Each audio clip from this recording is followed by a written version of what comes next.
لسه ما عملناش حاجة في الثانوية والناس تعبت.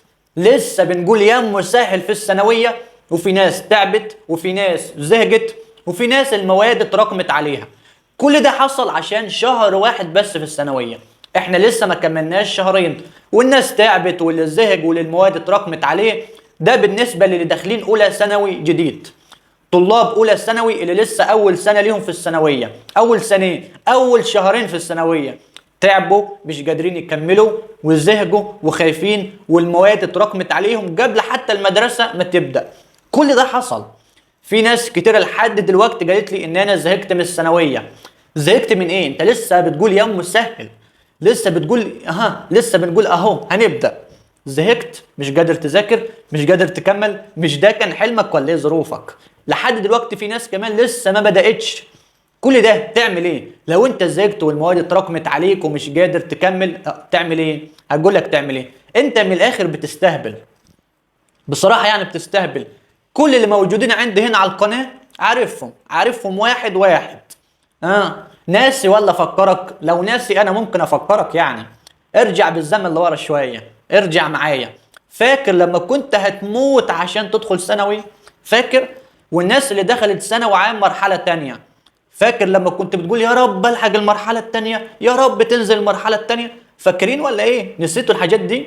كل اللي موجود عندي في القناة سواء بنات او اولاد زي اخواتي واصحابي وعارفهم واحد واحد. ومرينا بنفس الظروف مع بعض. يعني الظروف اللي هم كانوا فيها ايام التنسيق بتاع اولى ثانوي انا كنت معاهم، كنت معاكم، وعارف كل واحد. فاكرين لما كنت بتعيطوا عشان تلحقوا الثانوي عام؟ انا هنا مش بعايركم، لا، انا بفكرك بس.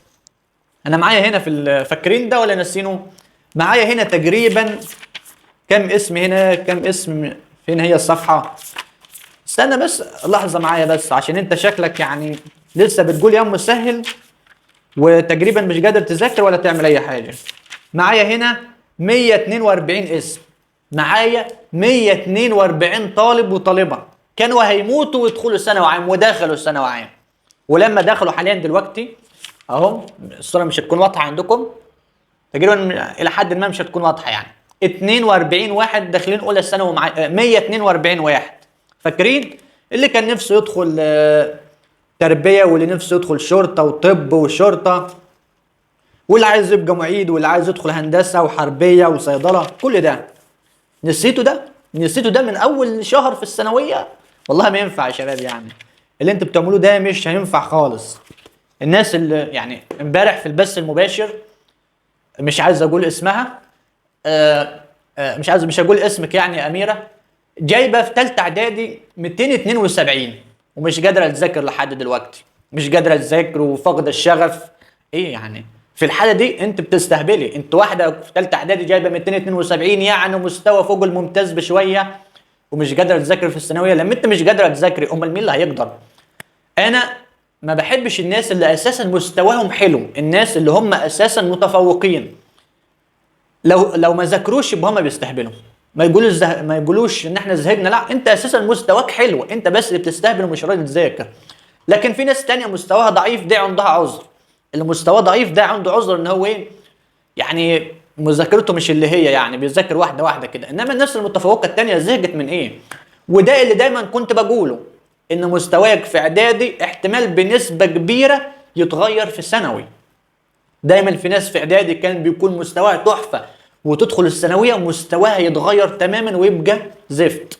يعني انا بقول الفاظ ما ينفعش اقولها، بس يعني عشان تكونوا عارفين الدنيا ماشيه ازاي. اوعى حد فيكم يقع في الثانويه. الناس اللي مستواها حلو جدا انا كاتبها معايا كلها، اللي معديه 270 و275، اوعوا مستواكوا يقع. ده انتوا بالذات هتتاثروا بالثانويه. اوعى مستواكوا يقع تماما. حاولوا تقوموا تاني. انا مش عايزكم تكونوا دحيحه. انا كل اللي عايزه منك انك تذاكر اول باول مع المدرسين. انت كده فل، امشي مع المدرسين بس. الدرس اللي تاخده ذاكره، الدرس اللي تاخده ذاكره بس. مش عايزك تسبقهم ولا عايزك تقطع نفسك، لا. امال لما هتدخل المدرسه هتعمل ايه؟ ده انت لما هتدخل المدرسه هتكون في دوامه. حاول تلم نفسك من دلوقتي. الناس اللي زهقت مش قادره تكمل خايفه، فالناس كمان اللي فقد الشغف عارفه نفسها هي، قومي كملي وذاكري. حاولي تلم نفسك الشهر ده. افتكر وانت في ثالثه اعدادي حلمك فاكره؟ عايز ادخل طب، عايز ادخل صيدله والحوارات دي، لما انت ذاكرت من سنه اولى امال في ثالثه هتعملي ايه؟ فانت قومي واعملي اللي عليك. انا عايزك بس تمشي مع المدرسين، روح من الدرس ذاكر اللي خدتيه بس، مش عايز منكم اكتر من كده.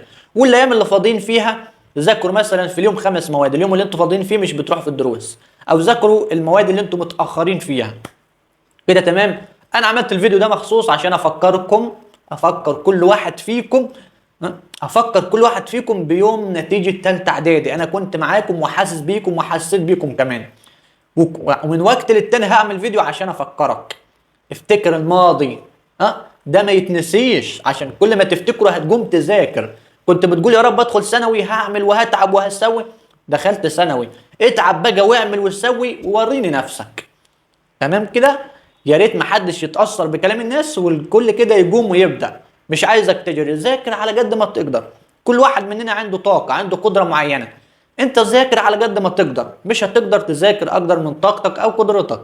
ذاكر على قد ما تقدر وما تخافش من اي حاجة. طالما انت بتعمل اللي عليك ان شاء الله ربنا هيكرمك. اهم حاجة تعمل اللي عليك. لو انت عملت اللي عليك مش هتندم. حتى لو عملت اللي عليك واتظلمت في النتيجة او في التصحيح او في اي حاجة مش هتندم ولا هتلوم نفسك، لانك عملت اللي عليك.